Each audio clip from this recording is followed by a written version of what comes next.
Hello hi good evening सभी बच्चों को। कैसे हैं आप सभी।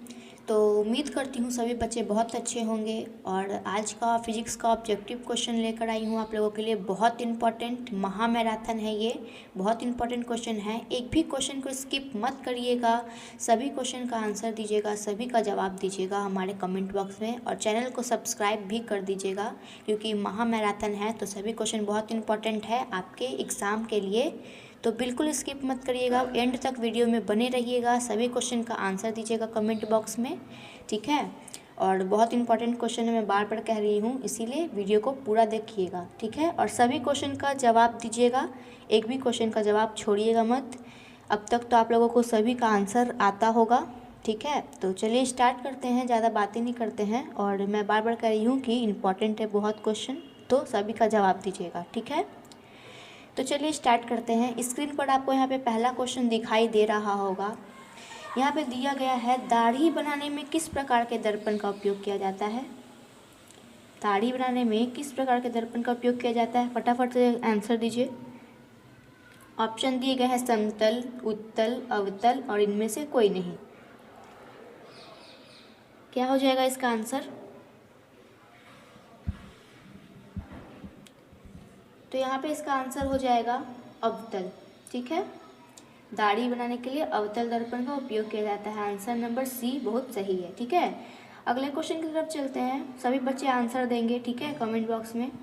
अगला क्वेश्चन है, गोलीय दर्पण में फोकसांतर एवं वक्रता त्रिज्या के बीच संबंध। गोलीय दर्पण में फोकसांतर एवं वक्रता त्रिज्या के बीच संबंध क्या है। ऑप्शन दिया गया है r is equal to F by two, B दिया है option 2 r is equal to F, option C है f is equal to R by two, option D है r is equal to F. क्या हो जाएगा इसका आंसर। तो यहाँ पे इसका आंसर हो जाएगा f is equal to R by two. Option number C यहाँ पे बहुत सही है, ठीक है। अगले क्वेश्चन की तरफ चलते हैं। नेक्स्ट क्वेश्चन है, यदि किसी अवतल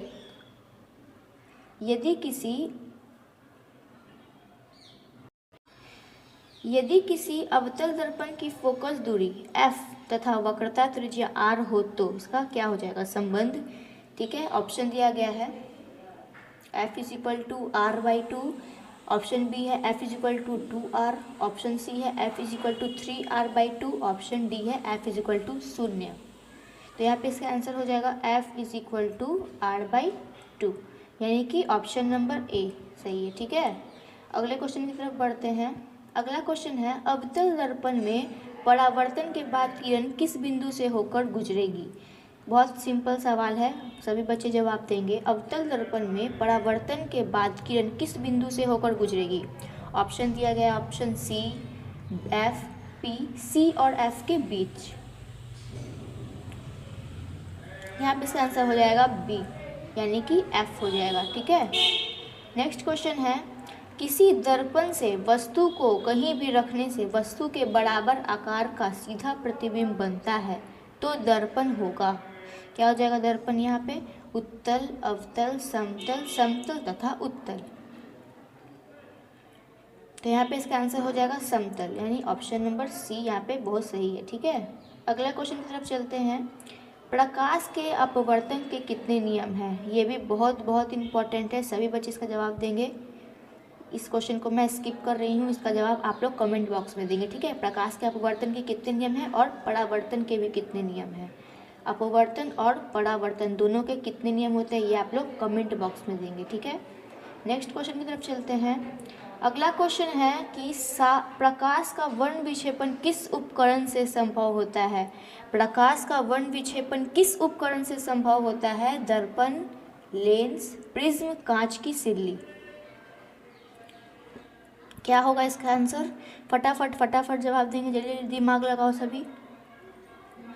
यहाँ पे इसका आंसर हो जाएगा प्रिज्म, ठीक है, सी ऑप्शन प्रिज्म हो जाएगा। प्रकाश का वर्ण विक्षेपण किस उपकरण से संभव होता है, तो याद रखना प्रिज्म से, ठीक है। अगले क्वेश्चन की तरफ चलते हैं।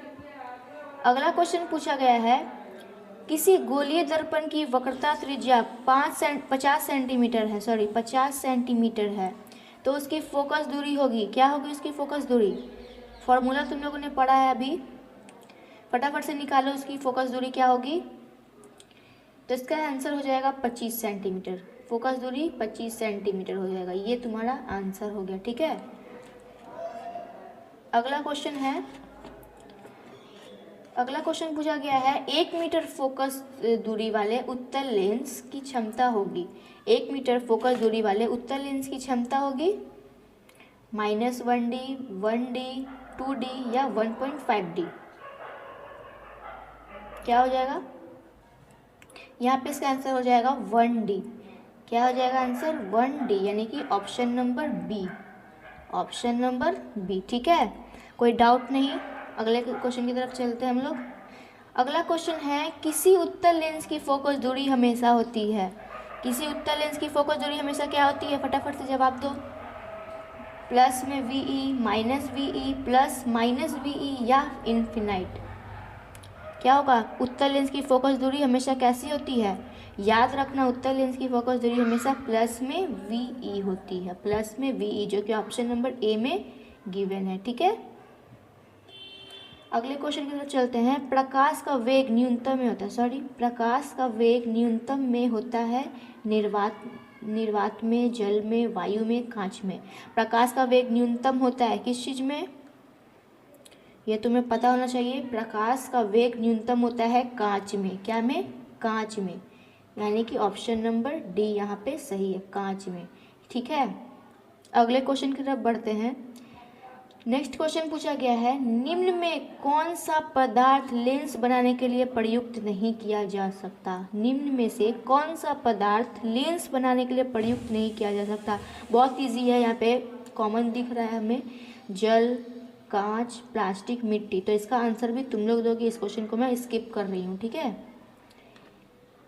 पदार्थ लेंस बनाने के लिए प्रयुक्त नहीं है, कौन सा पदार्थ? तो ये आंसर तुम लोग दोगे, मैं इसको स्किप करती हूँ। अगले क्वेश्चन की तरफ चलते हैं। काल्पनिक प्रतिबिंब होता है, काल्पनिक प्रतिबिंब होता है, काल्पनिक प्रतिबिंब कैसा होता है? फटाफट से जवाब दो। सीधा, उल्टा, दोनों या इनमें से कोई नहीं। काल्पनिक प्रतिबिंब कैसा होता है? याद रखिएगा सभी, काल्पनिक प्रतिबिंब सीधा होता है। कैसा होता है?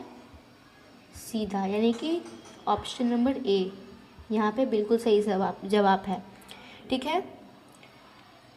अगले क्वेश्चन की तरफ चलते हैं। अगला क्वेश्चन पूछा गया है किस दर्पण से हमेशा वस्तु से छोटा प्रतिबिंब प्राप्त होता है? समतल, उत्तल, अवतल या इनमें कोई नहीं। किस दर्पण से हमेशा वस्तु से छोटा प्रतिबिंब प्राप्त होता है? तो इसका आंसर हो जाएगा उत्तल, ठीक है। बी नंबर यहाँ पे सही है। उत्तल दर्पण से हमेशा वस्तु से छोटा प्रतिबिंब प्राप्त होता है, याद रखिएगा, ठीक है। और चैनल को सब्सक्राइब भी कर दीजिएगा सभी बच्चे, ठीक है। और कमेंट बॉक्स में आंसर देते रहिएगा। नेक्स्ट क्वेश्चन की तरफ बढ़ते हैं। नेक्स्ट क्वेश्चन पूछा गया है 4D क्षमता वाले अवतल लेंस की फोकस दूरी होगी। 4D क्षमता वाले अवतल लेंस की फोकस दूरी होगी 20 सेंटीमीटर, 25 सेंटीमीटर, 30 सेंटीमीटर या 40 सेंटीमीटर। क्या होगा इसका आंसर? आप लोग जवाब देंगे इसको भी मैं स्किप करती हूँ, ठीक है। इस क्वेश्चन का भी आंसर आप लोग देंगे, ठीक है। कमेंट बॉक्स में सभी बच्चे जवाब देकर जाएंगे, ठीक है। अगला क्वेश्चन है किसी उत्तल लेंस का फोकसांतर 50 सेंटीमीटर हो तो उसकी क्षमता होगी। क्या होगी? किसी उत्तल लेंस का फोकसांतर 50 सेंटीमीटर है तो उसकी क्षमता होगी, उसकी क्षमता क्या हो जाएगी? तो इसका आंसर हो जाएगा प्लस में 2D इसकी क्षमता होगी, यानी कि ऑप्शन नंबर डी यहाँ पे दिया गया है, ठीक है। प्लस में 2D। सभी बच्चों को दिख गया, ठीक है। अगला क्वेश्चन है किस दर्पण से वस्तु का बड़ा प्रतिबिंब बनता है? किस दर्पण से वस्तु का बड़ा प्रतिबिंब बनता है?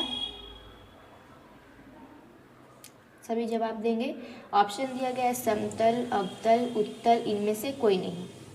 तो किस दर्पण से वस्तु का बड़ा प्रतिबिंब बनता है? तो यहाँ पे इसका आंसर हो जाएगा अवतल, यानी कि ऑप्शन नंबर बी। अवतल दर्पण से वस्तु का बड़ा प्रतिबिंब बनता है, ठीक है। अगला क्वेश्चन है 2D क्षमता वाले लेंस का फोकसांतर होता है। 2D क्षमता वाले लेंस का फोकसांतर होता है 20 सेंटीमीटर, 30 सेंटीमीटर, 40 सेंटीमीटर या 50 सेंटीमीटर। तो यहाँ पे याद रखिएगा 2D क्षमता वाले का होगा कितना 30 सेंटीमीटर। ठीक है, नेक्स्ट क्वेश्चन की तरफ बढ़ते हैं। अगला क्वेश्चन है प्रकाश के परावर्तन के कितने नियम है। इसका आंसर आप लोग देंगे, इसको भी मैं स्किप कर रही हूँ। परावर्तन और अपवर्तन दोनों का आंसर आप लोग देंगे कि कितने नियम होते हैं दोनों के। ठीक है, अगले क्वेश्चन की तरफ बढ़ते हैं। नेक्स्ट है जब प्रकाश की किरण हवा से कांच में प्रवेश करती है, जब प्रकाश की किरण हवा से कांच में प्रवेश करती है तो मुड़ जाती है अभिलंब से दूर, अभिलंब के निकट, अभिलंब के समानांतर या इनमें से कोई नहीं। क्या होगा इसका आंसर, फटाफट सभी जवाब देंगे। तो इसका आंसर हो जाएगा अभिलंब के निकट। ठीक है, अभिलंब के निकट, यहाँ पे बी नंबर बिल्कुल सही जवाब है। ठीक है, इसका बी नंबर बहुत सही है। नेक्स्ट क्वेश्चन की तरफ बढ़ते हैं। अगला क्वेश्चन पूछा गया है समतल दर्पण द्वारा बना प्रतिबिंब होता है, समतल दर्पण द्वारा बना प्रतिबिंब कैसा होता है, वास्तविक, काल्पनिक, दोनों या इनमें से कोई नहीं। समतल दर्पण द्वारा बना प्रतिबिंब कैसा होता है, इस क्वेश्चन को भी मैं स्किप कर रही हूँ। इसका आंसर भी आप लोग कमेंट बॉक्स में देंगे। क्या होगा इसका आंसर, ऑप्शन दिए गए हैं यहाँ पे। ठीक है, नेक्स्ट क्वेश्चन है किसी दर्पण से आप चाहे कितनी ही दूरी पर खड़े हो आपका प्रतिबिंब सदैव सीधा प्रतीत होता है। संभवतः दर्पण है, केवल समतल, या तो समतल या उत्तल, केवल उत्तल या केवल अवतल। क्या होगा इसका आंसर, सभी बच्चे देंगे जवाब। इसका आंसर हो जाएगा ऑप्शन नंबर बी। ठीक है, या तो समतल या तो उत्तल। ठीक है, नेक्स्ट क्वेश्चन की तरफ बढ़ते हैं। अगला क्वेश्चन है फोटोग्राफी कैमरा का अभिदृश्यक होता है, फोटोग्राफी कैमरा का अभिदृश्यक होता है उत्तल लेंस, अवतल लेंस, उत्तल दर्पण या अवतल दर्पण। तो इस क्वेश्चन को भी मैं स्किप कर रही हूँ, इसका भी आंसर आप लोग कमेंट बॉक्स में बताइएगा। ठीक है, अगला क्वेश्चन है साइड मिरर के रूप में प्रयुक्त होता है अवतल दर्पण, उत्तल दर्पण, उत्तल लेंस या प्रिज्म। साइड मिरर के रूप में कौन सा मिरर जो होता है वो प्रयुक्त होता है,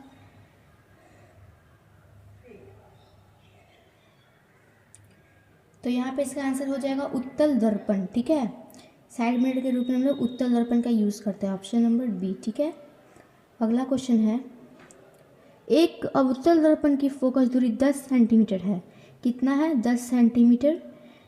तो उसकी वक्रता त्रिज्या होगी, यहाँ पे वक्रता त्रिज्या निकालना है। ठीक है, ऑप्शन दिया गया है 10 सेंटीमीटर, 20 सेंटीमीटर, 5 सेंटीमीटर या 40 सेंटीमीटर।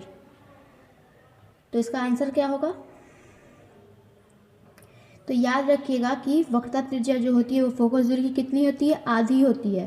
तो यहाँ पे दिया गया है 10, तो इसका आधा कितना हो जाएगा, 5। कितना हो जाएगा, 5, यानी कि इसका आंसर हो जाएगा 5 सेंटीमीटर, ऑप्शन नंबर सी में जो कि दिया गया है। ठीक है, अगला क्वेश्चन है किसी माध्यम के अपवर्तनांक का मान होता है, किसी माध्यम के अपवर्तनांक का मान क्या होगा, ऑप्शन दिया गया sine R by sine I, sine I by sine R, sine I into sine R, sine I plus sine R. तो यहाँ पे इसका आंसर हो जाएगा sine I by sine R, option number B में दिया गया है, वो उसका सही जवाब है। ठीक है, यहाँ पे नेक्स्ट क्वेश्चन पूछा गया है बच्चों कि निर्गत किरण एवं अभिलंब के बीच के कोण को कहते हैं, निर्गत किरण एवं अभिलंब के बीच के कोण को कहते हैं आपतन कोण, परावर्तन कोण, निर्गत कोण या इनमें से कोई नहीं। इसका आंसर हो जाएगा परावर्तन कोण। कौन सा कोण, परावर्तन कोण, ऑप्शन नंबर बी। ठीक है, याद रखिएगा और क्वेश्चन को स्किप मत करिएगा बिल्कुल भी, मैं बार बार बता रही हूँ, बहुत इंपॉर्टेंट क्वेश्चन है सारे, तो सभी आपके एग्जाम में आ सकते हैं। ठीक है, तो सभी क्वेश्चन को ध्यान से पढ़िएगा और आंसर भी दीजिएगा। ठीक है, आप लोग मेरे आंसर देने से पहले आप लोग कमेंट बॉक्स में आंसर दे दीजिएगा, इससे पता चलेगी कि आपकी तैयारी कितनी अच्छी हुई है या कितनी अच्छी नहीं हुई है। ठीक है, और चैनल को सब्सक्राइब भी कर दीजिएगा ताकि आपके लिए इसी तरह के ढेर सारे हम लोग वीडियोस लाएँ और आप लोग उसको पढ़िएगा। ठीक है, अगला क्वेश्चन है अवतल लेंस का आवर्धन बराबर होता है u बाई भी, u भी, u प्लस भी या v बाई u। क्या होगा इसका आंसर? फटाफट से आंसर दे दीजिए। तो इसका आंसर हो जाएगा V/U, V/U। तो यहाँ पे V/U गिवन है ऑप्शन नंबर डी में, ठीक है। ये इसका बिल्कुल सही जवाब है। अगला क्वेश्चन है, सरल सूक्ष्मदर्शी में किसका उपयोग होता है? अवतल दर्पण, उत्तल दर्पण, अवतल लेंस या उत्तल लेंस? सरल सूक्ष्मदर्शी में किसका उपयोग होता है? अवतल दर्पण का, उत्तल दर्पण का, अवतल लेंस का या उत्तल लेंस का? तो इसमें इसका आंसर हो जाएगा उत्तल लेंस का, ठीक है, ऑप्शन नंबर डी। अगला क्वेश्चन है, किस लेंस के द्वारा सिर्फ काल्पनिक प्रतिबिंब बनता है? किस लेंस के द्वारा सिर्फ काल्पनिक प्रतिबिंब बनता है? उत्तल, अवतल, बाइफोकल या इनमें से कोई नहीं? फटाफट से आंसर दीजिए। ऐसा कौन सा लेंस है जो सिर्फ काल्पनिक प्रतिबिंब बनाता है? पता होना चाहिए आप लोगों को। कमेंट बॉक्स में आंसर भी दीजिएगा। तो यहाँ पे इसका आंसर हो जाएगा उत्तल। क्या हो जाएगा इसका आंसर? उत्तल, ऑप्शन नंबर ए में गिवन है। किस लेंस के द्वारा सिर्फ काल्पनिक प्रतिबिंब बनता है? तो याद रखिएगा उत्तल के द्वारा, ठीक है। नेक्स्ट क्वेश्चन की तरफ चलते हैं। क्वेश्चन बोला गया है कि एक उत्तल लेंस होता है सभी जगह समान मोटाई का, बीच की अपेक्षा किनारों पर मोटा, किनारों की अपेक्षा बीच में मोटा या इनमें से कोई नहीं? तो यहाँ पे इसका आंसर हो जाएगा किनारों की अपेक्षा बीच में मोटा, ठीक है। किनारों की अपेक्षा कहाँ पे? बीच में मोटा होगा, ऑप्शन नंबर सी। यानी कि किनारों की अपेक्षा, ये मान लीजिए एक लेंस है, ठीक है, तो यहाँ पे किनारे पे नहीं बल्कि बीच में यहाँ पे मोटा होगा, ठीक है। तो ये हो जाएगा आपका क्या? उत्तल लेंस, ठीक है। अगला क्वेश्चन है, किसी बिंब का वास्तविक तथा समान आकार का प्रतिबिंब प्राप्त करने के लिए बिंब को उत्तल लेंस के सामने कहाँ रखें? क्वेश्चन बहुत ध्यान से पढ़िएगा, लंबा क्वेश्चन है तो उससे डरिएगा नहीं, ठीक है। किसी बिंब का, इसको किसी चीज़ से रिलेट करके हम लोग भी आंसर दे सकते हैं, ठीक है। तो किसी बिंब का वास्तविक तथा समान आकार का प्रतिबिंब प्राप्त करने के लिए बिंब को उत्तल लेंस के सामने कहाँ रखें, ठीक है।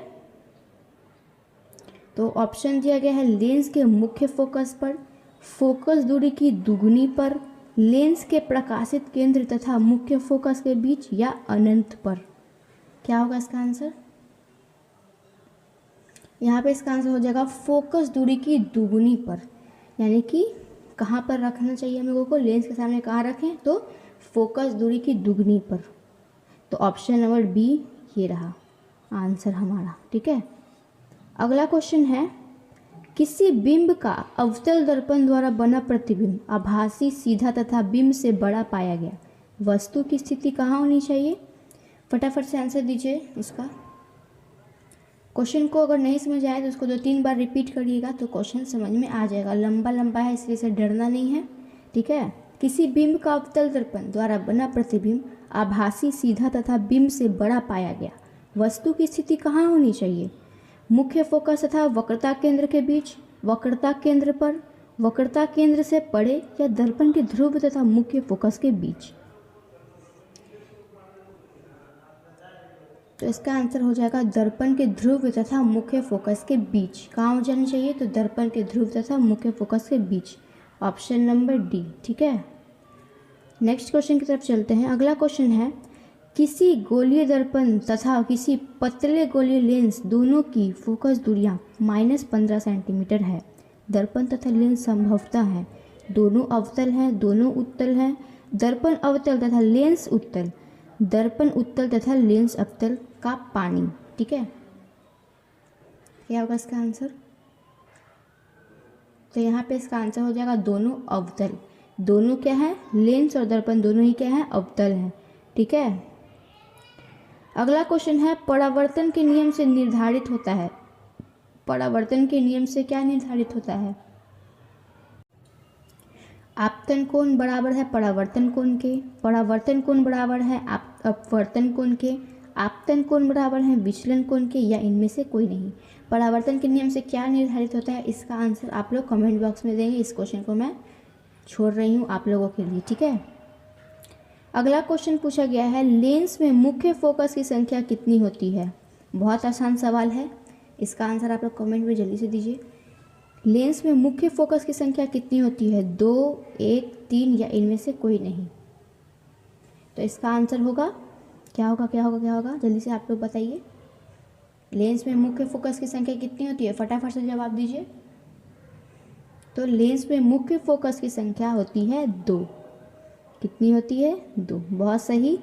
जिन बच्चों का आंसर 2 है वो बहुत सही है, यानी कि ऑप्शन नंबर ए यहाँ पे सही है। ठीक है, अगला क्वेश्चन है प्रकाश की किरणें गमन करती है। ये भी बहुत आसान है, इस क्वेश्चन का जवाब आप लोग दे सकते हैं। सीधी रेखा में, टेढ़ी रेखा में, किसी भी दिशा में या इनमें से कोई नहीं। प्रकाश की किरणें गमन करती है यानी कि कैसे? सीधी में, टेढ़ी में, किसी भी दिशा में चली जाती है या इनमें से कोई नहीं। क्या होगा इसका आंसर? इसका आंसर हो जाएगा सीधी रेखा में। प्रकाश की जो किरणें होती है वो कैसे गमन करती है? सीधी रेखा में, यानी कि जस्ट लाइक ये। ठीक है, सीधी रेखा में, इस टाइप से। ठीक है, अगला क्वेश्चन है ये सर्च लाइट का परावर्तक सतह होता है उत्तल, अवतल, समतल या इनमें से कोई नहीं। सर्च लाइट का परावर्तक सतह कैसा होता है? याद रखिएगा, सर्च लाइट का परावर्तक सतह होता है कैसा होता है? कैसा होता है? अवतल होता है। Very good. सर्च लाइट का परावर्तक सतह होता है अवतल। कैसा होता है? अवतल। याद रखिएगा। ठीक है, ऑप्शन नंबर बी सही है। Sorry, option number B. Next question है, अगला क्वेश्चन पूछा गया है अवतल दर्पण की फोकस दूरी उसकी वक्रता, ठीक है, वक्रता होगा, यहाँ पे वक्रता लिखा गया है। अवतल दर्पण की फोकस दूरी उसकी वक्रता की दुगनी होती है, आधी होती है, चौथाई या बराबर। तो हमेशा याद रखिएगा, अवतल दर्पण की फोकस दूरी वक्रता त्रिज्या की क्या होती है? आधी होती है। ये आपने पढ़ा होगा, आधी होती है। ठीक है, जो कि ऑप्शन नंबर बी में दिया गया है, आधी। ठीक है, ऑप्शन बी सही है यहाँ पे। ठीक, नेक्स्ट क्वेश्चन की तरफ बढ़ते हैं। अगला क्वेश्चन है जब प्रकाश की एक किरण का एक माध्यम से दूसरे माध्यम में जाती है तो अपने पूर्व पथ से विचलित हो जाती है, इसे कहते हैं प्रकाश का परावर्तन, प्रकाश का अपवर्तन, प्रकाश का विक्षेपण या इनमें कोई नहीं। ध्यान से क्वेश्चन को समझिएगा, बड़ा है, इसे डरना नहीं है। ठीक है, जब प्रकाश की एक किरण एक माध्यम से दूसरे माध्यम में जाती है तो अपने पूर्व पथ से विचलित हो जाती है, इसे क्या कहेंगे हम लोग? तो इसे हम लोग कहेंगे, क्या कहेंगे? प्रकाश का अपवर्तन कहेंगे। क्या कहेंगे? प्रकाश का अपवर्तन, जो कि ऑप्शन नंबर बी में है, प्रकाश का अपवर्तन कहेंगे। ठीक है, कोई प्रॉब्लम नहीं। चैनल को सब्सक्राइब कर दीजिएगा सारे बच्चे, और कमेंट बॉक्स में आंसर देते रहिएगा। ठीक है, रुकना नहीं है कि मैं आंसर दूंगी तभी आप लोग बोलेंगे। आप मेरे बोलने से, मेरे आंसर देने से पहले आप लोग अपना आंसर दीजिए। ठीक है, सही गलत होगा वो देखा जाएगा, इससे पता चलेगी कि आपकी तैयारी कितनी अच्छी हुई है। इसलिए आंसर सभी बच्चे देंगे। ठीक है, नेक्स्ट क्वेश्चन की तरफ बढ़ते हैं। अगला क्वेश्चन पूछा गया है प्रकाश की एक किरण जब विरल माध्यम से सघन माध्यम में आती है तब वह अभिलंब से दूर मुड़ जाती है, सीधी निकल जाती है, अभिलंब की दिशा में जाती है या अभिलंब की ओर मुड़ जाती है। क्या होगा इसका आंसर?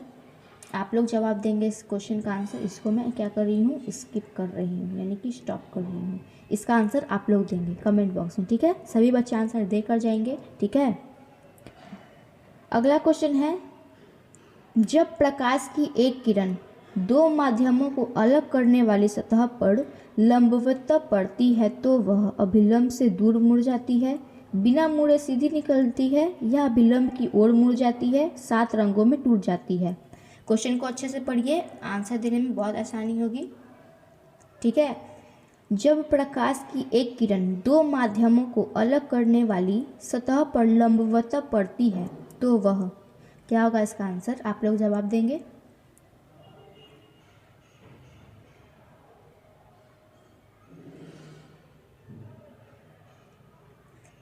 तो इसका आंसर हो जाएगा बिना मुड़े सीधी निकलती है। ठीक है, बिना मुड़े सीधी निकलती है, यानी कि ऑप्शन नंबर बी में इसका आंसर दिया गया है, बिना मुड़े सीधी निकलती है। ठीक है, नेक्स्ट क्वेश्चन है पानी से भरी बाल्टी की गहराई कम मालूम पड़ने का कारण, या कारण बताना है। मान लीजिए पानी से भरा बाल्टी है, ठीक है, इसमें पानी है।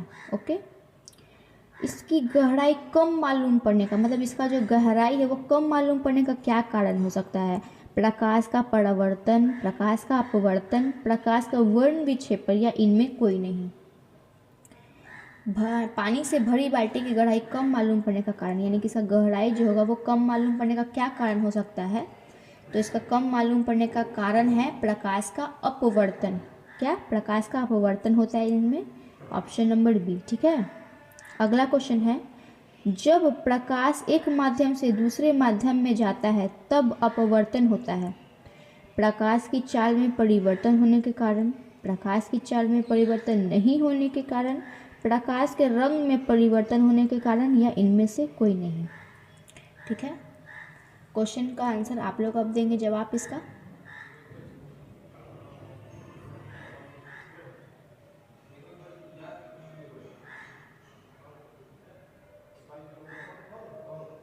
तो इसका आंसर हो जाएगा प्रकाश की चाल में परिवर्तन होने के कारण। क्या चीज़? प्रकाश की चाल में परिवर्तन होने के कारण, जो कि ऑप्शन नंबर ए में दिया गया है, प्रकाश की चाल में, ये इसका आंसर हो जाएगा। ठीक है, सॉरी ये इसका आंसर होगा। ठीक है, अगला क्वेश्चन है, सघन माध्यम से विरल माध्यम में प्रवेश करने पर आपतन कोण तथा अपवर्तन कोण में क्या संबंध रहता है?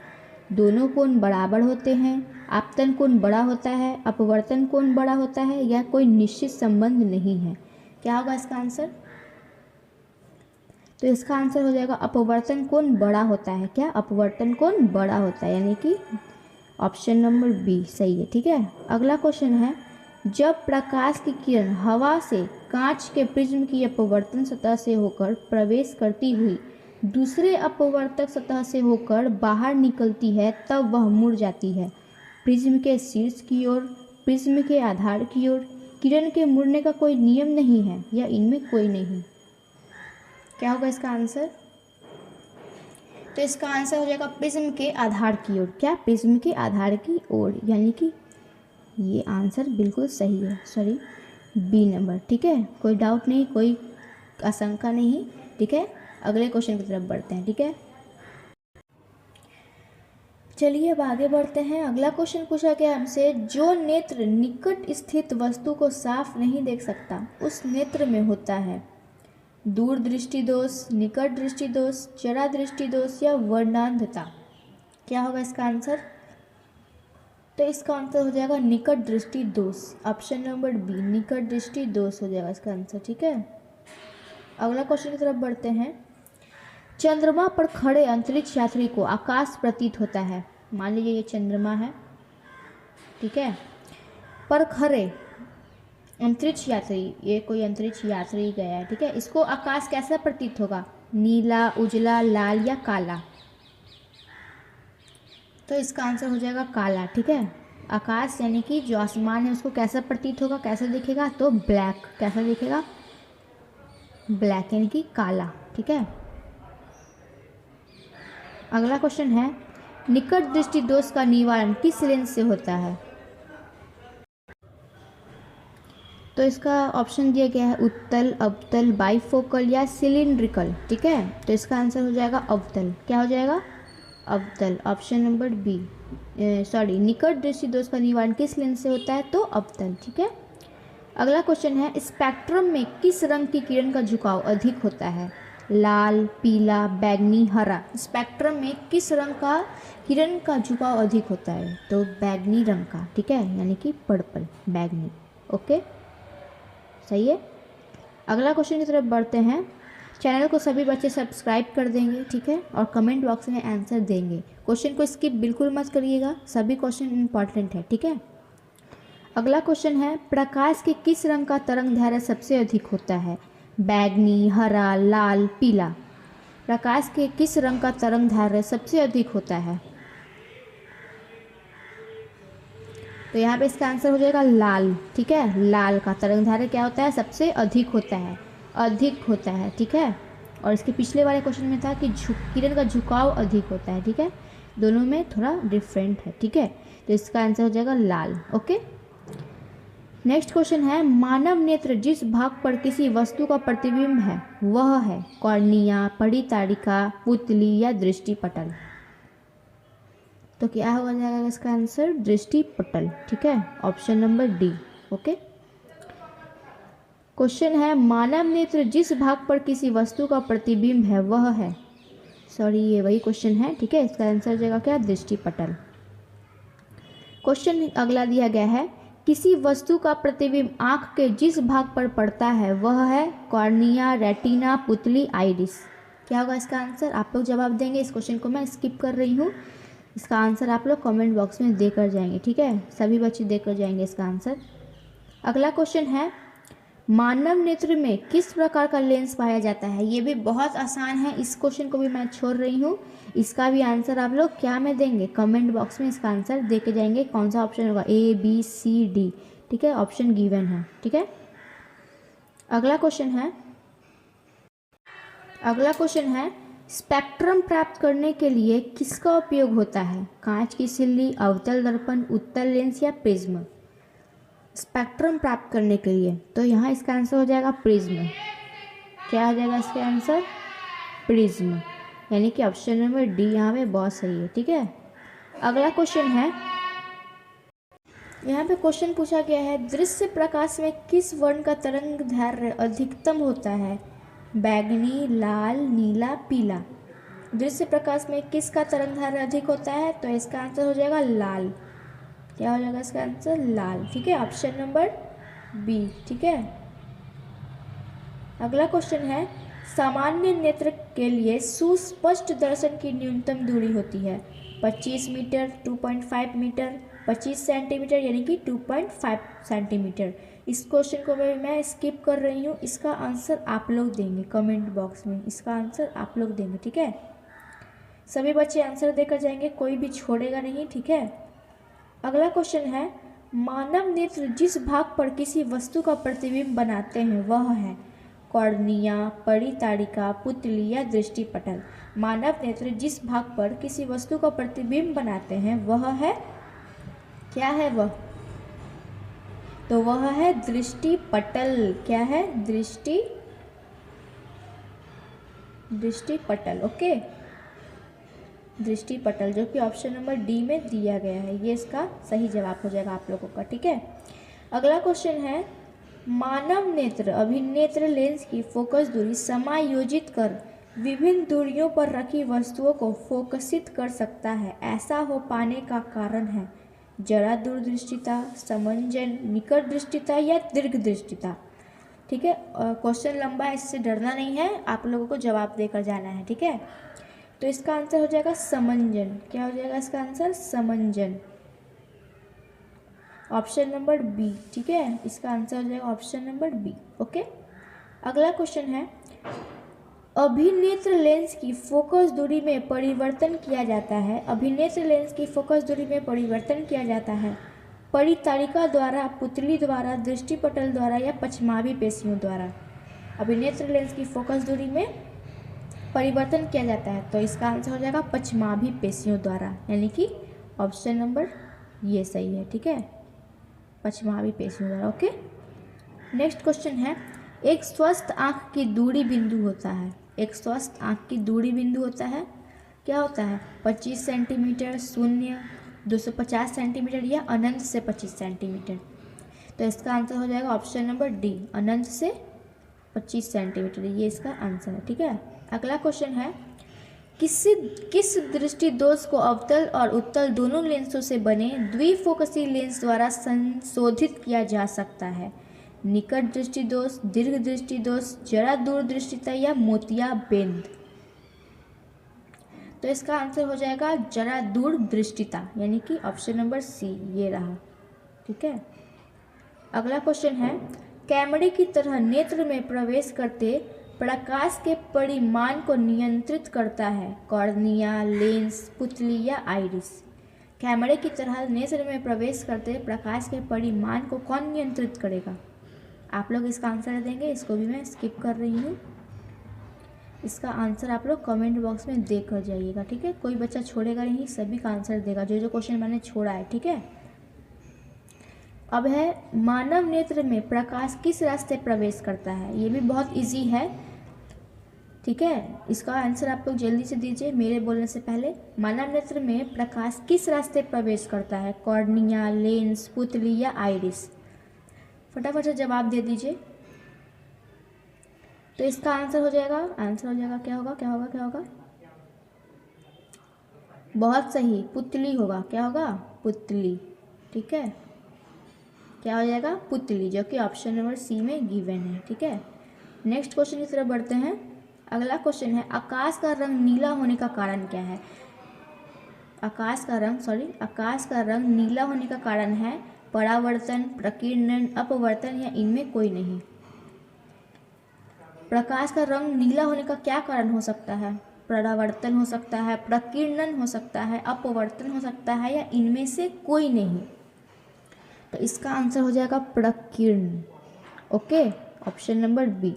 याद रखिएगा, प्रकाश का रंग नीला होने का कारण है प्रकीर्णन। ओके, अगला क्वेश्चन है, नेत्र में प्रवेश करने वाली प्रकाश किरणों का अधिकांश अपवर्तन होता है नेत्रोद अंतर पृष्ठ पर, अभिनेत्र के अंतर पृष्ठ पर, कॉर्निया के बाहरी पृष्ठ पर या इनमें से कोई नहीं। क्या होगा इसका आंसर? तो इसका आंसर हो जाएगा कॉर्निया के बाहरी पृष्ठ पर। क्या हो जाएगा? कॉर्निया के बाहरी पृष्ठ पर। Okay, option number C. ठीक है, ये हो जाएगा इसका आंसर। ठीक है, नेक्स्ट की तरफ बढ़ रहे हैं। श्वेत प्रकाश जब प्रिज्म से गुजरता है तो सर्वाधिक विचलन होता है लाल रंग का, पीले रंग का, बैंगनी रंग का, हरे रंग का। क्या होगा इसका आंसर बच्चों? इसका आंसर भी आप लोग दीजिएगा। ठीक है, जितना क्वेश्चन अब तक मैंने छोड़ा सभी का आंसर आप लोग दे कर जाएंगे। ठीक है, बिल्कुल छोड़ना नहीं है। ठीक है, और चैनल को सब्सक्राइब भी कर दीजिएगा। ओके, चलिए नेक्स्ट क्वेश्चन की तरफ बढ़ते हैं। अगला क्वेश्चन है, जब श्वेत प्रकाश कांच के प्रिज्म से गुजरता है तो प्रिज्म के आधार की ओर अधिकतम झुकी प्रकाश किरण का रंग होता है नीला, लाल, हरा या बैंगनी। सभी क्वेश्चन बहुत इंपॉर्टेंट है, मैं बार बार कह रही हूँ। सभी क्वेश्चन को ध्यान से समझिएगा, आंसर दीजिएगा। ठीक है, आपके बोर्ड एग्जाम के लिए बहुत इंपॉर्टेंट क्वेश्चन लेकर आई हूँ फिजिक्स के। ठीक है, तो क्या हो जाएगा इसका आंसर? तो इसका आंसर हो जाएगा बैंगनी, यानी कि ये ऑप्शन नंबर डी। ओके, अगला क्वेश्चन है, चंद्रमा से देखने पर आकाश दिखाई देता है। ये क्वेश्चन एक बार फिर से रिपीट हो चुका है, तो इसका आंसर आप लोग देंगे। ठीक है, चंद्रमा से देखने पर आकाश दिखाई देता है, कैसा दिखाई देता है? तो काला। ओके, काला दिखाई देता है।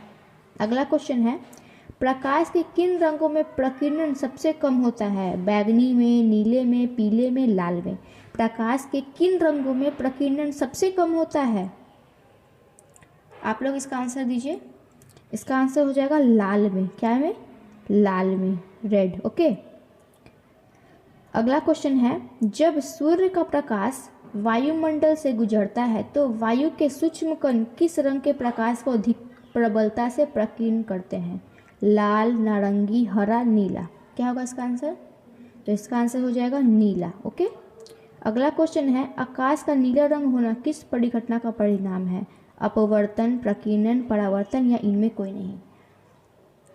आकाश का नीला रंग होना किस परिघटना का परिणाम है? हाँ, तो इसका आंसर हो जाएगा प्रकीर्णन। ओके, अगला क्वेश्चन है, मानव नेत्र में किस प्रकार का लेंस पाया जाता है? इस क्वेश्चन को मैं स्किप कर रही हूँ, इसका आंसर भी आप लोग दीजिएगा। ओके, नेत्र द्वारा किसी वस्तु का कैसा प्रतिबिंब बनता है? काल्पनिक सीधा और छोटा, वास्तविक उल्टा तथा बड़ा, वास्तविक उल्टा तथा छोटा, काल्पनिक उल्टा तथा बड़ा। ये ऑप्शन थोड़ा डिफरेंट है, इसलिए ध्यान से ऑप्शन को पढ़ कर इसका आंसर दीजिएगा।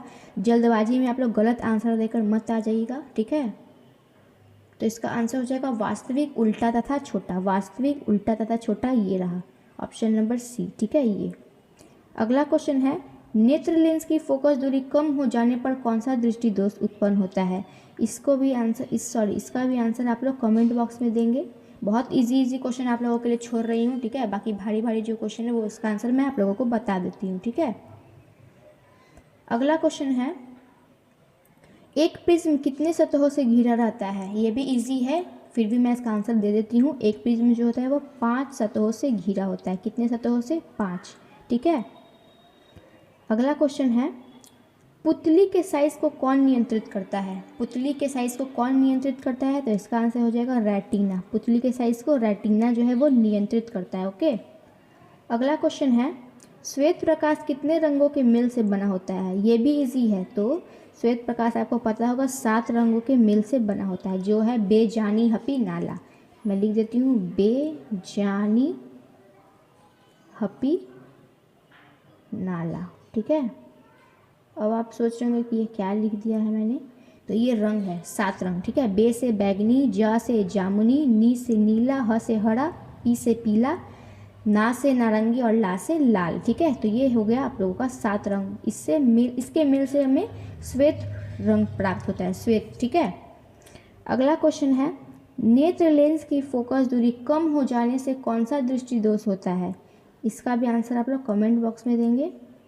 अब तक मैंने जितने क्वेश्चन छोड़े हैं सभी का आंसर आप लोग देख कर जाइएगा, कोई भी क्वेश्चन को स्किप मत करिएगा। मैं बार बार कह रही हूँ, बहुत इंपॉर्टेंट है, बहुत इंपॉर्टेंट है। ठीक है, अगला क्वेश्चन है, एक एंगस्ट्रॉन का मान होता है 10⁻⁻10 मीटर, 10⁻⁻8 मीटर, 10⁻⁻11 मीटर, या इनमें कोई नहीं।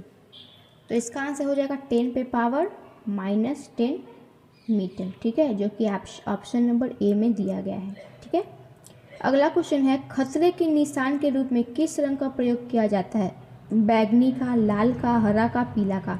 तो खतरे के निशान के रूप में हमेशा लाल रंग ही काम आता है, इसे ही याद किया जाता है, लाल रंग को। ठीक है, अगला क्वेश्चन है, इंद्रधनुष का भीतरी हिस्सा किस रंग का होता है? लाल, बैगनी, पीला, हरा। इंद्रधनुष का भीतरी हिस्सा मैं बता दूं, जो अंदर में होता है इंद्रधनुष कुछ इस टाइप से होता है ना, इस टाइप से।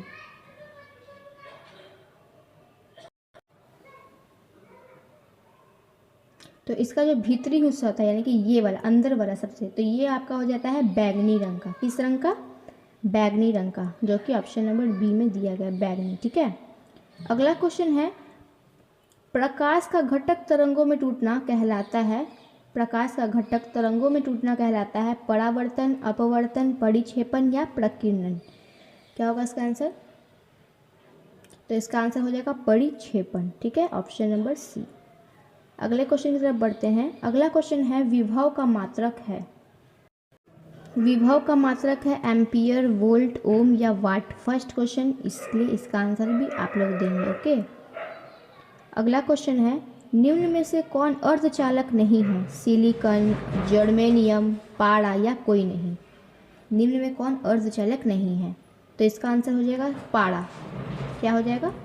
पारा। ओके, अगला क्वेश्चन है, वोल्ट बाय एम्पियर प्रदर्शित करता है एम्पियर, वोल्ट, ओम, वाट। क्या प्रदर्शित करेगा? तो ये ओम प्रदर्शित करेगा, जस्ट लाइक ये होता है ओम। ओके, तो ये हो जाएगा आपका ऑप्शन नंबर सी। ठीक है, अगला क्वेश्चन है, विद्युत प्रतिरोध का मात्रक है एम्पियर, वोल्ट, ओम या वाट। विद्युत प्रतिरोध का मात्रक हमेशा याद रखिएगा ओम होता है। क्या होता है? ओम।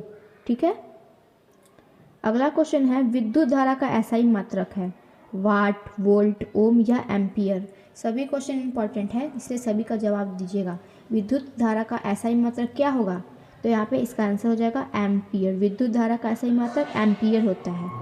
अगला क्वेश्चन है, 1, 2 और 3 ओम के 3 प्रतिरोधों को श्रेणी क्रम में जोड़ने पर समतुल्य प्रतिरोध होगा 1 ओम, 2 ओम, 3 ओम, 6 ओम। तो इसका आंसर हो जाएगा 6 ओम। क्या हो जाएगा? 6 ओम। ओके, अगला क्वेश्चन है, ओम के नियम को परिभाषित करने में किसका मान अचर रहता है? तो इसका आंसर भी आप लोग दीजिएगा, यहाँ पे ऑप्शन गिवन है। ठीक है, अगला क्वेश्चन है, निम्नलिखित में से कौन सा पद विद्युत परिपथ में विद्युत शक्ति को निरूपित नहीं करता? यहाँ पे ऑप्शन दिया गया है I² R, IR², VI या V²/R। क्या होगा इसका आंसर? तो इसका आंसर हो जाएगा IR। ठीक है, ये हो जाएगा इसका आंसर, और जो कि ऑप्शन नंबर बी में दिया गया है। अगला क्वेश्चन है, विभवांतर का एसआई मात्रक क्या होता है? जूल, वाट, एम्पियर, वोल्ट। एसआई मात्रक पूछा है, बहुत आसान है, इसलिए इसका आंसर भी आप लोग देंगे। ठीक है, आसान सवालों का जवाब आपको देने के लिए कह रही हूँ। ठीक है, तो दे दीजिएगा आप लोग आंसर। ठीक है, छोड़िएगा मत। क्वेश्चन पूछा गया है 100 वाट 220 वोल्ट के विद्युत बल्ब के तनु का प्रतिरोध क्या होगा? 900 ओम, 484 ओम, 220 ओम, 100 ओम। क्या होगा? तो इसका आंसर हो जाएगा 484 ओम, 484 ओम। ठीक है, ऑप्शन नंबर बी आंसर। ठीक है, अगला क्वेश्चन है टंगस्टन निम्नलिखित में से किस ताप पर पिघलता है? ऑप्शन दिया गया है, इसका आंसर भी आप लोग दीजिएगा। आप लोगों के लिए जितने क्वेश्चन छोड़े गए हैं इंपॉर्टेंट है, इसलिए आंसर देकर जाइएगा, छोड़िएगा बिल्कुल मत। ठीक है, विद्युत शक्ति का मात्रक होता है एम्पियर, वोल्ट, ओम या वाट। विद्युत शक्ति का मात्रक क्या होगा? तो विद्युत शक्ति का मात्रक होता है वाट। क्या होता है? वाट। Option number D. ठीक है, अगला क्वेश्चन है प्रतिरोध का मात्रक होता है, बहुत इजी है, जूल, एम्पियर, वाट या ओम। प्रतिरोध का मात्रक मैंने अभी थोड़ी देर पहले बताया, क्या होता है? ओम। क्या होता है? ओम। ठीक है, अगला क्वेश्चन है 12 वोल्ट विभवांतर के दो बिंदुओं के बीच 2 कूलम्ब आवेश को ले जाने में कार्य किया जाता है 6 जूल, 24 जूल, 14 जूल या 10 जूल। क्या होगा इसका आंसर?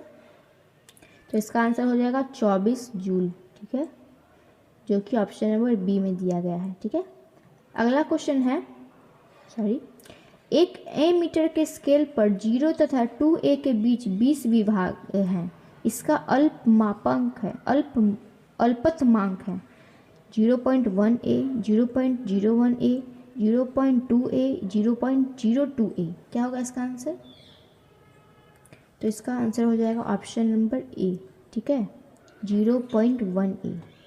अगला क्वेश्चन है आवेश का SI मात्रक होता है, बहुत इजी है, इसलिए इसको भी मैं छोड़ रही हूँ, स्किप करती हूँ आप लोगों के लिए। ठीक है, अगला क्वेश्चन है जब किसी चालक तार से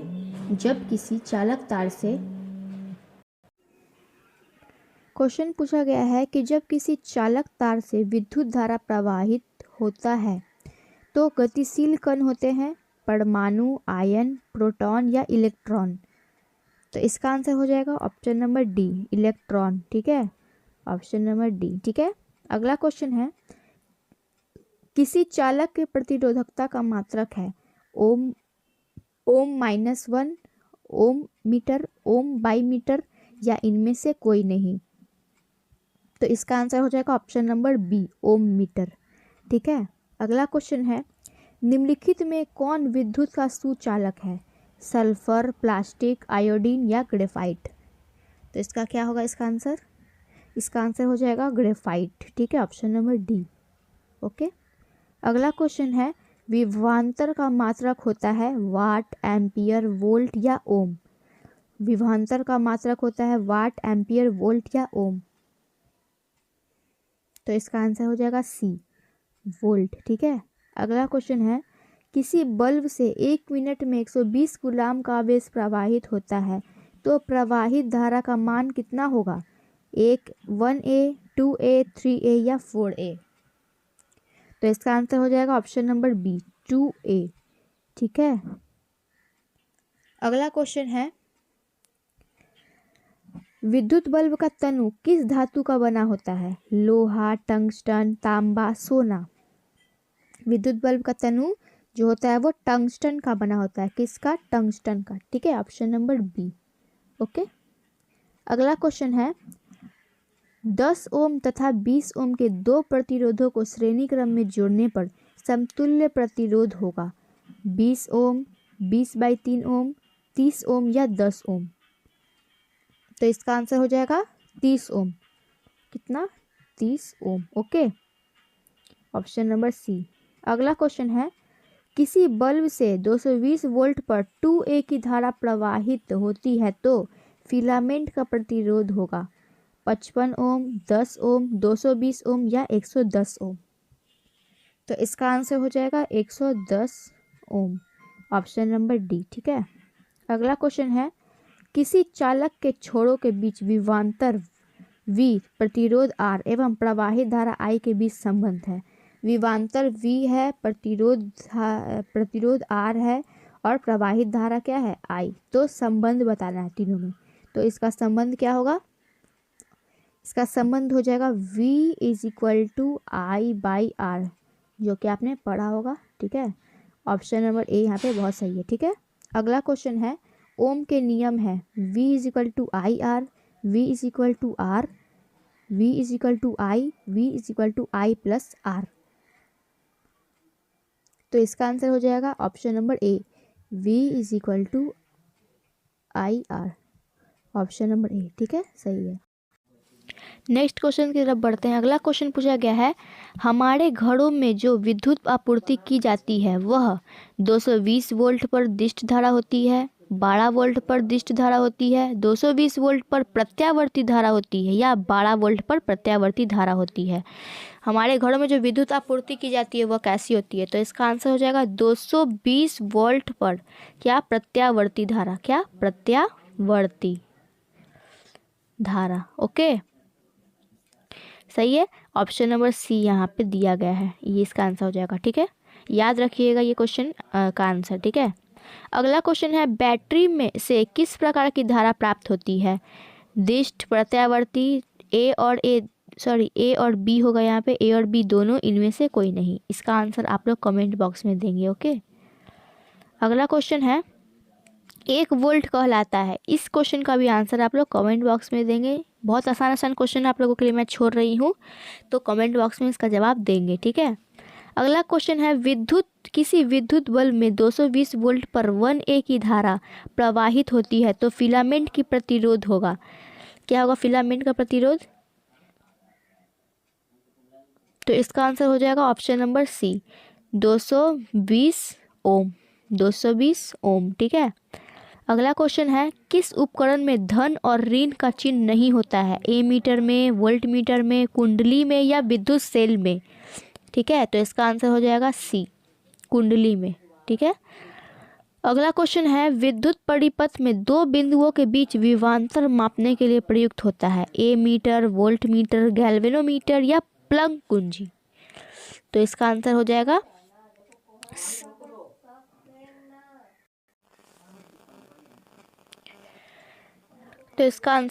ऑप्शन नंबर बी। ठीक है, वोल्ट मीटर।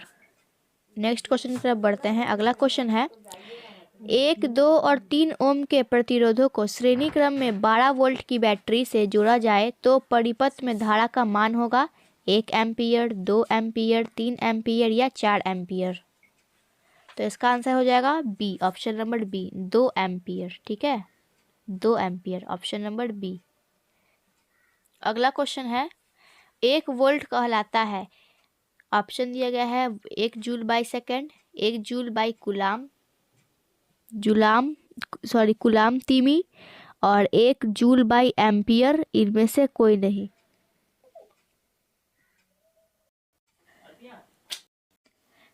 तो इसका आंसर हो जाएगा ऑप्शन नंबर बी। ठीक है, अगला क्वेश्चन है, विभवांतर मापने वाले यंत्र को कहा जाता है? आमीटर, वोल्ट मीटर, गैल्वेनोमीटर या इनमें से कोई नहीं? तो इसका आंसर आप लोग कमेंट बॉक्स में दीजिएगा, ये क्वेश्चन को मैं आप लोगों के लिए छोड़ रही हूँ। ओके, अगला क्वेश्चन है, जब किसी चालक तार से विद्युत धारा प्रवाहित होती है तो गतिशील कण है?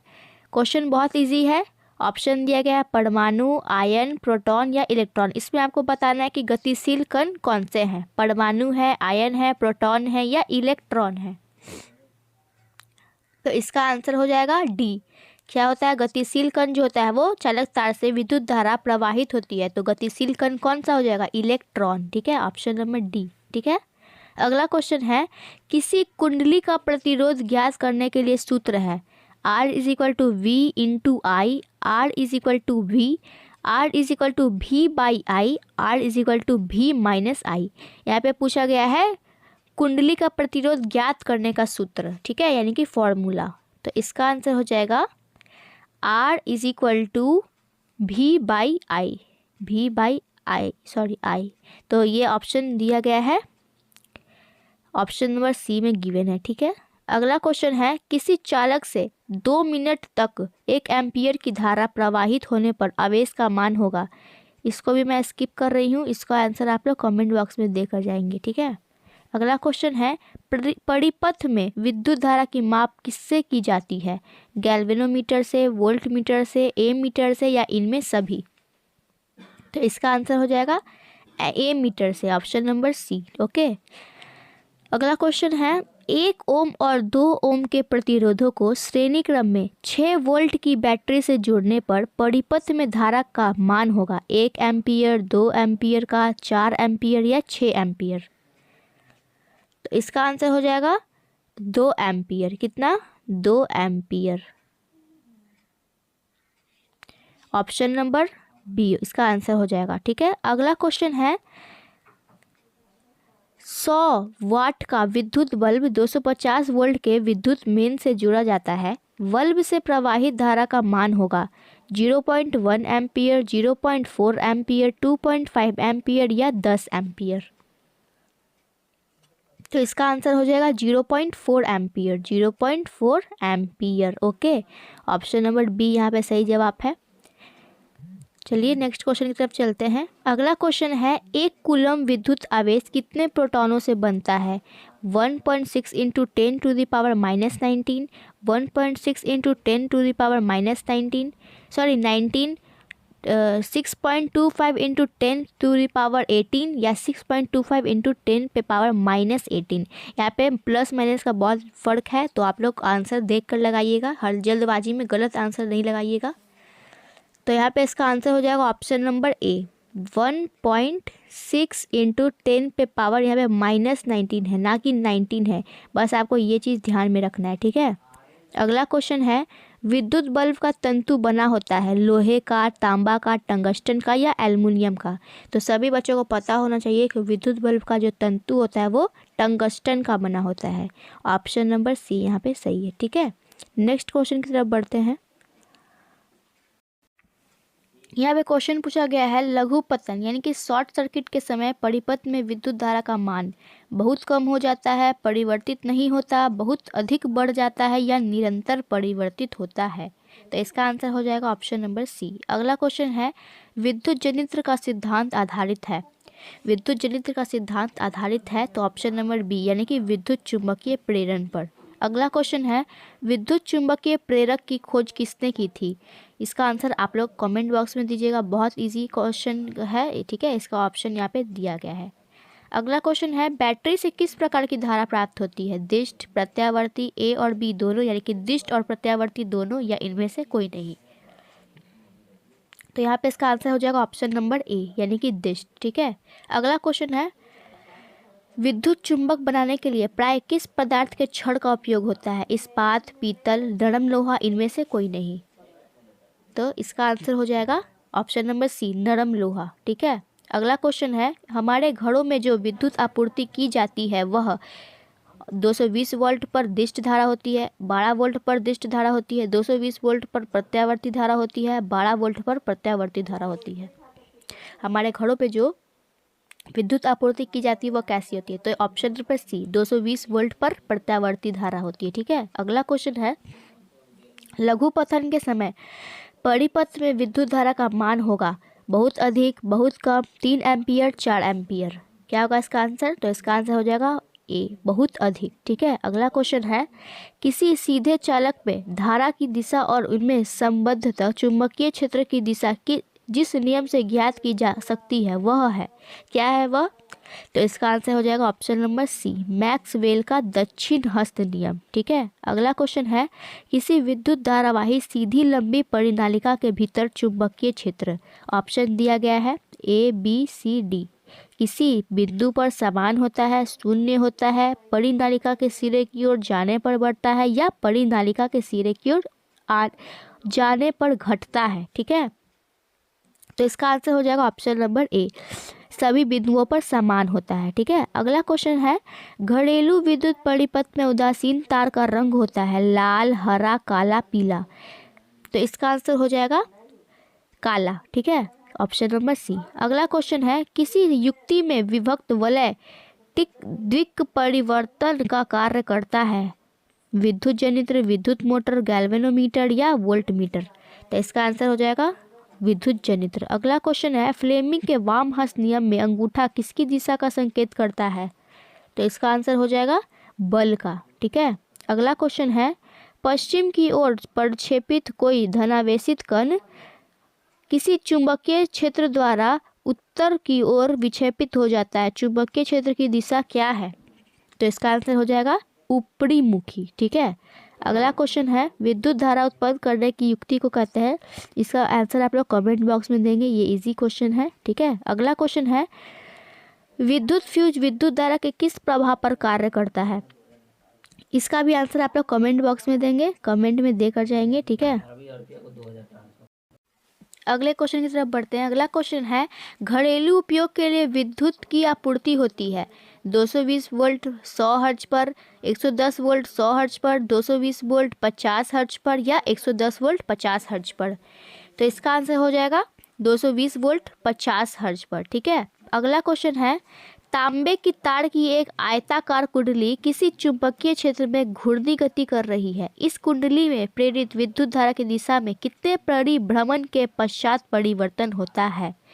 तो इसका आंसर हो जाएगा 2। ठीक है, अगला क्वेश्चन है, निम्नलिखित में से कौन किसी लंबे विद्युत धारावाही तार के निकट के चुंबकीय क्षेत्र का सही वर्णन करता है? तो इसका आंसर हो जाएगा ऑप्शन नंबर डी। ठीक है, अगला क्वेश्चन है, विद्युत चुंबकीय प्रेरणा की परिघटना। इसका आंसर आप लोग कमेंट बॉक्स में देंगे। ठीक है, इजी क्वेश्चन है। अगला क्वेश्चन है, किसी एसी जनित्र तथा डीसी जनित्र में एक मूलभूत अंतर यह है कि ऑप्शन दिया गया है, तो इसका आंसर हो जाएगा डी। क्या हो जाएगा? डी। एसी जनित्र में सी वलय होते हैं जबकि डीसी जनित्र में दिक् परिवर्तक होता है। ठीक है, अगला क्वेश्चन है, घरेलू वायरिंग में 3 तार होते हैं, गर्म, ठंडा और अर्थ। इन तारों के रंग होते हैं क्रमशः। ये भी बहुत इजी है, इसका भी आंसर आप लोग कमेंट में देंगे। अगला क्वेश्चन है, किसी छड़ चुंबक के अंदर चुंबकीय क्षेत्र रेखाओं की दिशा क्या होती है? तो इसका आंसर हो जाएगा ऑप्शन नंबर ए, उत्तर ध्रुव से दक्षिण ध्रुव। ठीक है, अगला क्वेश्चन है, चुंबकीय क्षेत्र की तीव्रता का मात्रक है। चुंबकीय क्षेत्र की तीव्रता का क्या मात्रक है? तो newton by ampere metre, option number B. ठीक है, अगला क्वेश्चन है, एक गतिमान आवेशित कण उत्पन्न करता है केवल चुंबकीय क्षेत्र, केवल विद्युत क्षेत्र, चुंबकीय व विद्युत क्षेत्र दोनों, या इनमें से कोई नहीं? तो इसका आंसर हो जाएगा ऑप्शन नंबर सी, चुंबकीय व विद्युत क्षेत्र दोनों। अगला क्वेश्चन है, चुंबकीय फ्लक्स का मात्रक है। चुंबकीय फ्लक्स का क्या मात्रक होता है? तो ऑप्शन नंबर बी, वेबर, याद रखिएगा। ठीक है, अगला क्वेश्चन है, कौन सा चुंबकीय क्षेत्र का मात्रक नहीं है? तो इसका आंसर हो जाएगा, कौन सा चुंबकीय क्षेत्र का मात्रक नहीं है? तो option D, Newton by ampere square. ठीक है, अगला क्वेश्चन है, विद्युत धारा उत्पन्न होती है, विद्युत धारा उत्पन्न होती है डायनेमो से। कैसे? तो विद्युत धारा उत्पन्न होती है डायनेमो से। अगला क्वेश्चन है, यांत्रिक ऊर्जा को विद्युत ऊर्जा में बदलने वाला उपकरण है। जो यांत्रिक ऊर्जा को विद्युत ऊर्जा में बदल दे तो उसको हम लोग कहेंगे जनित्र, यानी कि डायनेमो। ठीक है, अगला क्वेश्चन है, विद्युत परिपथ में विद्युत फ्यूज जोड़ा जाता है। विद्युत परिपथ में विद्युत फ्यूज जोड़ा जाता है तो विद्युन्मय तार से, विद्युन्मय तार से, ऑप्शन नंबर सी इसका आंसर है। ठीक है, अगला क्वेश्चन है, प्रत्यावर्ती धारा जनित्र से कैसी धारा मिलती है? प्रत्यावर्ती धारा जनित्र से कैसी धारा मिलती है? तो दिष्ट। क्या हो जाएगा इसका आंसर? दिष्ट। अगला क्वेश्चन है, चुंबकीय क्षेत्र रेखाएं किस ध्रुव से निकलती है? चुंबकीय क्षेत्र रेखाएं किस ध्रुव से निकलती है? तो इसका आंसर हो जाएगा ए, उत्तर ध्रुव से। ठीक है, अगला क्वेश्चन है, किसी कुंडली का प्रतिरोध ज्ञात करने के लिए सूत्र है। किसी कुंडली का प्रतिरोध ज्ञात करने के लिए कौन सा है फॉर्मूला? तो R=V/I, जो कि ऑप्शन नंबर बी में, सी में दिया गया है ना, सी में। अगला क्वेश्चन है, किसी कुंडली का वही क्वेश्चन है ये। अगला क्वेश्चन है, निम्नलिखित में से कौन सा पद विद्युत परिपथ में विद्युत शक्ति को निरूपित नहीं करता? तो इसका आंसर हो जाएगा ऑप्शन नंबर बी, IR²। ठीक है, अगला क्वेश्चन है, डायनेमो यांत्रिक ऊर्जा को किस ऊर्जा में परिणत करता है? डायनेमो यांत्रिक ऊर्जा को किस ऊर्जा में परिणत करता है? तो ऑप्शन नंबर बी, विद्युत ऊर्जा में। ठीक है, नेक्स्ट क्वेश्चन है, क्वेश्चन पूछा गया है, गर्म जल प्राप्त करने के लिए हम सौर जल का तापक का उपयोग किस दिन नहीं कर सकते? गर्म जल प्राप्त करने के लिए, तो इसका आंसर हो जाएगा बादलों वाले दिन। ठीक है, अगला क्वेश्चन है, निम्नलिखित में से कौन, तो इसमें ऑप्शन दिया गया है लकड़ी, गोबर गैस, नाभिकीय ऊर्जा या कोयला। तो इसका आंसर हो जाएगा नाभिकीय ऊर्जा। ठीक है, अगला क्वेश्चन है, जितने ऊर्जा स्रोत हम उपयोग में लाते हैं उनमें से अधिकांश सौर ऊर्जा को निरूपित करते हैं। निम्नलिखित में कौन सा ऊर्जा स्रोत अंततः और सौर ऊर्जा से व्युत्पन्न नहीं है? तो इसका आंसर हो जाएगा डी, जैव मात्रा, याद रखिएगा। ठीक है, अगला क्वेश्चन है, जीव द्रव्यमान ऊर्जा स्रोत का उदाहरण निम्नलिखित में कौन नहीं है? इसका आंसर आप लोग कमेंट बॉक्स में देंगे, ये क्वेश्चन बहुत ईजी है। ठीक है, पवन विद्युत जनरेटर में पवन की चाल कम से कम होनी चाहिए, क्या कितनी होनी चाहिए पवन की चाल? तो 15 किलोमीटर प्रति आवर। ठीक है, ऑप्शन नंबर ए 15 किलोमीटर प्रति आवर। ओके, अगला क्वेश्चन है, प्रकृति में पृथ्वी पर ऊर्जा का मुख्य स्रोत है कोयला, सूर्य, पानी, लकड़ी। तो इसका आंसर हो जाएगा सूर्य। ठीक है, अगला क्वेश्चन है, नाभिकीय ऊर्जा प्राप्त करने हेतु आवश्यक है, नाभिकीय ऊर्जा प्राप्त करने हेतु आवश्यक है तो यूरेनियम। क्या हो जाएगा? यूरेनियम। अगला क्वेश्चन है, निम्नलिखित में से कौन नवीकरणीय ऊर्जा स्रोत का उदाहरण है? नवीकरणीय ऊर्जा स्रोत का उदाहरण क्या है? तो बायोमास संयंत्र। ठीक है, अगला क्वेश्चन है, निम्नलिखित में किस देश को पवनों का देश कहा जाता है? बहुत इजी है, तो याद रखिएगा डेनमार्क को कहा जाता है पवनों का देश। ठीक है, अगला क्वेश्चन है, नरोरा नाभिकीय विद्युत संयंत्र किस राज्य में स्थित है? नरोरा नाभिकीय विद्युत संयंत्र याद रखिएगा महाराष्ट्र में है। कहाँ पे? महाराष्ट्र में। अगला क्वेश्चन है, जल विद्युत संयंत्र किस ऊर्जा को विद्युत ऊर्जा में रूपांतरित करता है? तो इसका आंसर हो जाएगा नाभिकीय ऊर्जा। क्या हो जाएगा? नाभिकीय ऊर्जा। अगला क्वेश्चन है, सौर कुकर के लिए कौन सा दर्पण सर्वाधिक उपयुक्त होता है? कौन सा दर्पण सर्वाधिक उपयुक्त होता है? तो इसका आंसर हो जाएगा अवतल दर्पण। क्या हो जाएगा? अवतल दर्पण। अगला क्वेश्चन है, नाभिकीय विखंडन अभिक्रिया किसके द्वारा प्रेरित होता है? तो इसका आंसर हो जाएगा ऑप्शन नंबर सी, न्यूट्रॉन। ठीक है, अगला क्वेश्चन है, सौर कुकर में भोजन पकाने के लिए किस ऊर्जा का प्रयोग किया जाता है? तो याद रखिएगा सौर ऊर्जा का प्रयोग किया जाता है। अगला क्वेश्चन है, निम्नलिखित में से किस पदार्थ का उपयोग सौर सेल बनाने में किया जाता है? सौर सेल बनाने के लिए याद रखिएगा सिलिकॉन का उपयोग किया जाता है। किसका? सिलिकॉन का। अगला क्वेश्चन है, सोलर कुकर में प्रयुक्त बर्तन प्राय निम्न में से किस रंग से पेंटेड होते हैं? ठीक है, तो याद रखिएगा काला, यानी कि ब्लैक से पेंटेड होते हैं। अगला क्वेश्चन है, ग्लोबल वार्मिंग के लिए निम्नलिखित में कौन सी गैस उत्तरदायी है? तो याद रखिएगा CO2 उत्तरदायी है, कार्बन डाइऑक्साइड। ठीक है, अगला क्वेश्चन है, जीवाश्म ईंधन की ऊर्जा का वास्तविक स्रोत है? जीवाश्म ईंधन की ऊर्जा का वास्तविक स्रोत है, यानी कि सूर्य हो जाएगा इसका आंसर। ठीक है, अगला क्वेश्चन है, सौर जल उष्मक का उपयोग गर्म पानी पीने के लिए नहीं किया जा सकता, तो इसका आंसर हो जाएगा बादलों वाले दिन। ठीक है, बादलों वाले दिन। अगला क्वेश्चन है, आदर्श ईंधन में कौन सी गैस उत्सर्जित होती है? कौन सी गैस उत्सर्जित होती है? तो ऑप्शन नंबर डी, इनमें से कोई नहीं है। ना तो मीथेन होगा, ना ऑक्सीजन होगा, ना कार्बन डाइऑक्साइड होगा, यानी कि इनमें से कोई नहीं होगा। ठीक है, अगला क्वेश्चन है, नाभिकीय संलयन से ऊर्जा प्राप्त करने के लिए किस ईंधन का प्रयोग करते हैं? किस ईंधन का प्रयोग करेंगे हम लोग? तो हाइड्रोजन गैस का। हाइड्रोजन गैस का, ये आपका बिल्कुल सही जवाब है। और जितना भी क्वेश्चन मैंने छोड़ा है सभी क्वेश्चन का आप लोग आंसर देंगे। ठीक है, कमेंट बॉक्स में, और चैनल को सब्सक्राइब भी कर देंगे। तो आज के लिए इतना ही, इतना आप लोग पढ़ लीजिएगा और आपके लिए, आपके बोर्ड एग्जाम के लिए बहुत इंपॉर्टेंट है। ठीक है, तब तक के लिए थैंक यू।